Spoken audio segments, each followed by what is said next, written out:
Ayon nga sa isang slogan, the Filipino spirit is unsinkable. Sa paghagupit ng Bagyong Glenda, muling nasubok ang katatagan ng mga Pilipino. Marami ang nanatiling positibo at nanaig ang bayanihan sa gitna ng kalamidad. May report si Sandra Aguinaldo.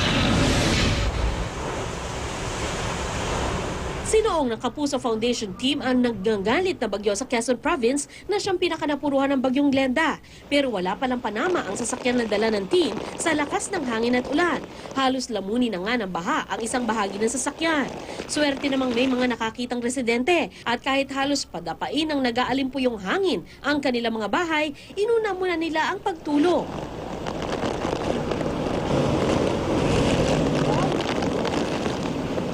Naging maagap din ang mga taga-Action Command sa Mandaluyong sa pag-aasikaso sa sanggol na isinilang ng wala sa oras.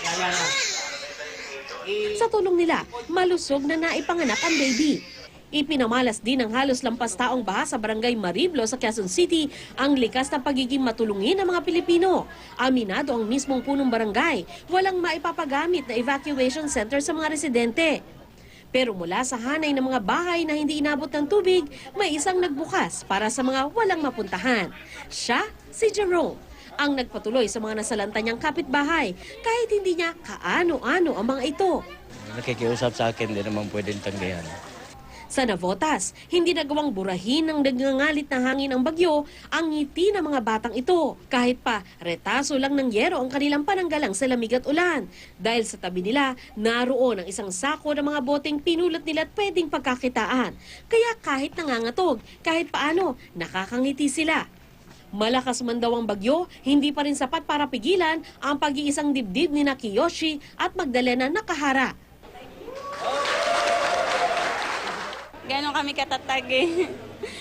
Nakisabay rin sa pagbayo ng Bagyong Glenda ang pag-I-do ni na Arnel at Grace Borja sa Zambales. Even na kahit na bumabagyo man yan o ano man, gusto ko makasal kami sa kahit anong paraan.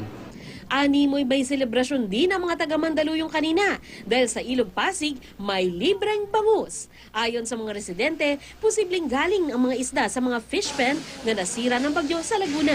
Flowing water naman yan eh. Tuloy-tuloy naman ang agos. Lulutuin namin na maayos, linisin na maayos.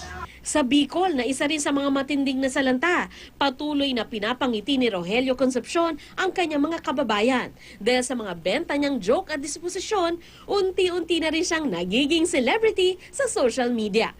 Sandra Aguinaldo, GMA News.